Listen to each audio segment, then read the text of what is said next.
ये एक interesting topic है।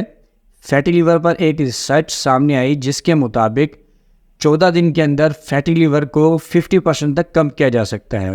इस रिसर्च के मुताबिक लोगों के एक ग्रुप को कार्बोहाइड्रेट रेस्ट्रिक्टेड या केटोजेनिक डाइट पर रखा गया और 30 ग्राम से भी कम कार्बोहाइड्रेट उन लोगों को खाने की इजाज़त दी गई। कैलोरीज को कम नहीं किया गया, सिर्फ कार्ब्स को कम किया गया। और जो रिजल्ट सामने आया उसके मुताबिक फैटी लीवर में 43.8% रिडक्शन देखी गई।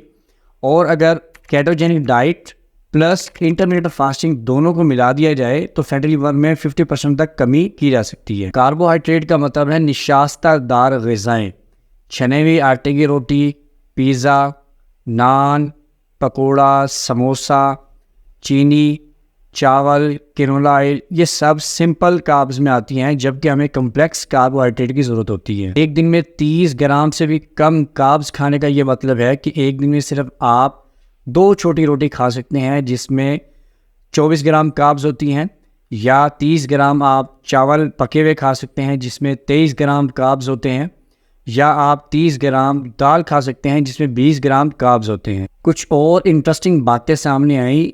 उनके मुताबिक 2 हफ्ते में वेट लॉस सिर्फ 1.8% तक रहा, बेस लाइन पर भी फ़र्क नहीं पड़ा। और ये जो इन्फॉर्मेशन है ये इसलिए इंटरेस्टिंग है कि जो रिज़ल्ट आप चाह रहे हैं वेट लॉस का वो 2 हफ्ते में नज़र नहीं आ सकता। और हो सकता है मायूस होकर आप इसे छोड़ दें और आपको लग रहा होगा शायद ये वर्क नहीं कर रहा, लेकिन अपेरेंटली बॉडी फैटी लीवर को प्रायोरिटी पर रखती है, उसके बाद एक्चुअल वेट लॉस स्टार्ट होता है। और जब आप कार्बोहाइड्रेट्स कम लेते हैं तो डाइटरी पैटर्न तब्दील हो जाता है और डिनोवो नाइकोजेनेसिस की 79.8% तक रिडक्शन देखी गई और न्यू फैटी एसिड्स नहीं बनते। इसके साथ साथ actual fat burning process, fatty acid oxidation में 5 गुना तक इजाफा देखा गया। और साथ अगर आप एक्सरसाइज करते हैं तो इफ़ेक्ट डबल हो जाएगा।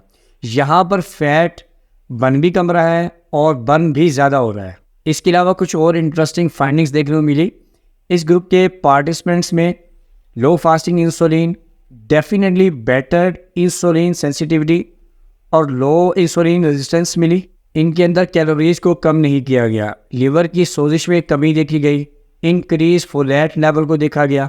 विटामिन B9 या फोलेट लीवर डिटॉक्सिफिकेशन, मेटाबॉलिज्म और बाइल प्रोडक्शन को सपोर्ट करता है, लीवर फंक्शंस को इम्प्रूव करता है, साथ साथ इन्फेक्टेड साइट्स पर DNA को रिपेयर करता है और न्यू सेल सिंथेसिस को हेल्प करता है।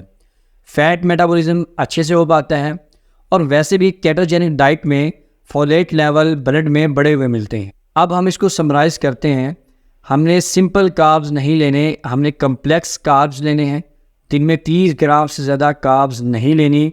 वेजिटेबल ऑयल और चीनी ये छुपे हुए कार्ब्स हैं जो हर दूसरे खाने में मौजूद होते हैं। साथ साथ कोशिश ये करें कि खाना खुद प्रिपेयर करें या घर का बना हुआ खाना खाएं। वज़न को आप कम करें तो यहाँ पर आपका जो बैड कोलेस्ट्रॉल है वो कंट्रोल हो गया, ब्लड शुगर कंट्रोल हो गई, वज़न कम हो गया और फैटी लीवर रिवर्स हो गया। अगर वीडियो पसंद आई है आपको तो इस चैनल को लाइक कर लें, सब्सक्राइब कर लें और बेल आइकन को प्रेस कर लें ताकि मेरा और आपका राब्ता ज़िंदगी भर कायम रहे। दुआ में याद रखिएगा। अल्लाह हाफिज़।